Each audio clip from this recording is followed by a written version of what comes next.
Leader's speech to government officials and participants of Conference on Islamic Unity. Delivered on January 29, 2013 by Ayatollah Khamenei, the leader of the Islamic Revolution, in a meeting with government officials and foreign participants of the 26th Conference on Islamic Unity. The meeting was held on the occasion of the birthday anniversaries of the Holy Prophet and Imam Sadiq. In the name of Allah, the Beneficent, the Merciful. I would like to congratulate all of you honorable audience, the dear guests, who have come here from other countries, the ambassadors of Islamic countries, and also all the great people of Iran, who proved their kindness and commitment to the issue of prophethood in practice, on this auspicious and great Eid. I also congratulate the entire Islamic Ummah, who has a feeling of unity and unanimity centered on the auspicious name of the Holy Prophet on this great Eid. I would like to extend my congratulation to all the liberated people throughout the world on this auspicious Eid. The blessings which have been bestowed on the great birthday of the Holy Prophet really belong to all the liberated people throughout the world. These blessings belong to all the people who are after liberation, justice, and achieving lofty and divine values. A number of mystics believe that the month of Rabi al-Awwal is the spring of life in the real sense of the word, because in this month the Holy Prophet and also his honorable grandson, Imam Abu Abdullah Jafar ibn Muhammad al-Sadiq, were born. And the birthday of the Holy Prophet is the beginning of all the blessings that Allah the Exalted has bestowed on humanity. We, who consider Islam as a tool for humanity to achieve happiness and salvation, should know that this divine blessing is because of the Holy Prophet which has been bestowed on us in this month. In fact, we should consider this great birthday as the beginning of all the blessings with which Allah the Exalted honored the human community, the Islamic Ummah, and the followers of truth. It is not enough to merely celebrate this birthday anniversary. We should primarily strengthen our spiritual relationship with the Holy Prophet. The world of Islam should strengthen its spiritual and emotional relationship with the Holy Prophet on a daily basis. This is the common ground between all the Muslims throughout the world. Those whose hearts beat for the formation of the Islamic Ummah should rely on this issue, the spiritual and emotional relationship with the Holy Prophet, that is to say, they should primarily make a serious decision to follow this great personality in all the issues. In a number of holy Quranic ayahs, certain points have been explained about the Holy Prophet's behavior, his political behavior, the kind of government he had, and his feeling towards the people, whether towards Muslims or non-Muslims. The moral education of the great companions of the Holy Prophet and their behavior show the kind of orientation that Islam and the Holy Prophet adopted towards education of the Islamic Ummah. We should practice these in our own lives. We should do these in practice. It is not enough to say these in words. Today, the ground is prepared for this issue. Islamic awakening is a truth, and it has happened. After many decades of domination during which the enemies of Islam and the enemies of Muslims spread their domination over Islamic countries, in the form of direct colonialism, neo-colonialism, indirect colonialism, and in the form of cultural, economic and political domination, the core of awakening has grown gradually. And after many years during which the Muslim nations were crushed under the enormous pressure of domination of the West and European and American governments, Islamic awakening has been established, and it is revealing itself.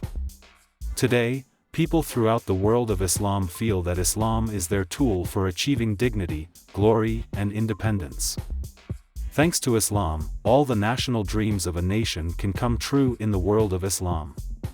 Thanks to Islam, Islamic nations can stand up against the domination of the West and against the arrogance, oppressive domination and exploitation of Western governments.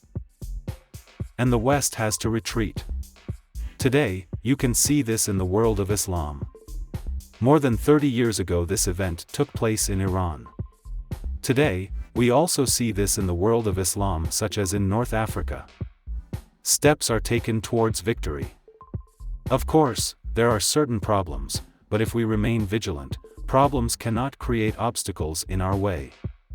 The Holy Quran says, "They shall by no means harm you but with a slight evil," the Holy Quran, 3:111.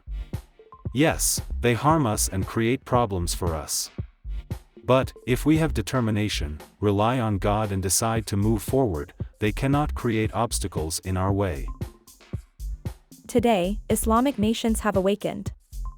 Thanks to Islam, they feel that they can get their message across to the enemies of the world of Islam and the corrupt Zionist network which has established domination over policies of Western governments. These victories are very valuable.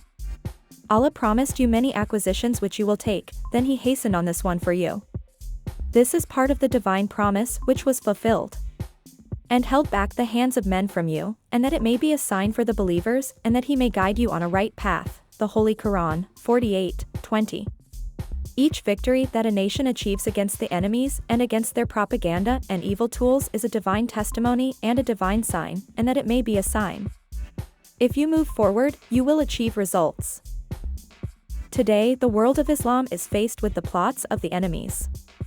I would tell you, dear brothers and sisters, whether Iranian or non-Iranian, that today, the enemy's most important tool for confronting Islamic awakening is creating discord. They want to pitch Muslims against Muslims, destroy Muslims at the hands of Muslims, and keep them busy with conflicts. What is better than keeping Muslims busy with conflicts for the enemies of Islamic independence? Since the first day that the Islamic Revolution achieved victory, they pursued the policy of creating discord among our nation and our country. But the Islamic Republic stood up against this plot with absolute determination. We announced, our magnanimous Imam announced, and the Iranian nation repeatedly stressed, throughout his lifetime and after his demise, that we believe in Islamic brotherhood. We condemn any rift among Muslims. This is exactly the opposite of what the enemy's agents, who use any small incident to create discord among Muslims, want. If you take a look, you see that today the policy of the enemies of Islamic awakening in North African countries is to create discord. This is the policy of global arrogance. They want to make them kill one another and pitch them against one another. The cure for this disease is a feeling of unity between Muslims. Muslim nations should become united. Inside each country, different groups, different denominations, and different parties should join hands. They should not let religious, political, and partisan differences and differences of opinion dominate their major moves so that they can stand up against the enemy. Today, this is the only way. The enemies try to create discord by using all kinds of tricks. You can see this.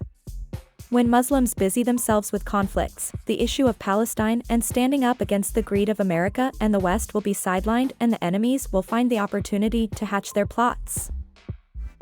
Today, we can see that Westerners have started a new movement in Africa in order to dominate African nations and to maintain their presence again in the lives of African people. When the fire of discord is kindled, the enemy finds the opportunity to do anything.